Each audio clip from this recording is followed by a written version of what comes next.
Carlos Alcaraz is the new leader in the ATP rankings after his stunning U.S. Open triumph.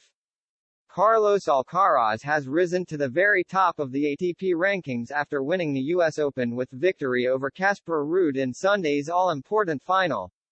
The young Spaniard made the most of Novak Djokovic's absence at Flushing Meadows to clinch his maiden Grand Slam title at the expense of Ruud, who battled back to win the second set but was unable to prevent Alcaraz from turning on the style towards the end of the match.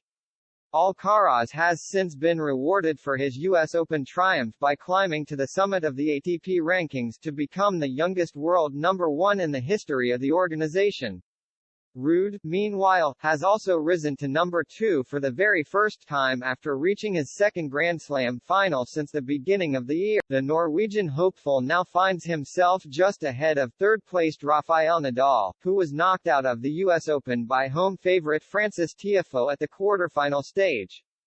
Further down the order, Djokovic has slipped to 7th place after missing out on the tournament altogether as a result of his vaccination status, while Nick Kyrgios has only made up 5 positions to move into 20th after his defeat at the hands of Karen Khachanov in the last 8. Daniil Medvedev, Alexander Zverev and Stefanos Tsitsipas now sit 4th, 5th and 6th respectively ahead of Djokovic and Cameron Norrie, who has managed to earn a career-high placing of 8th to cap off a hugely productive year.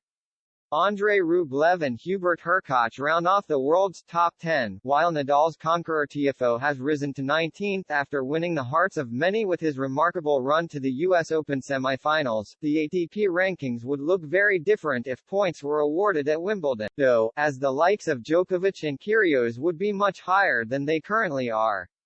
No ranking points were given based on performances at the All England Club as a result of the decision to ban Russian and Belarusian players from competing at the most prestigious Grand Slam of the year.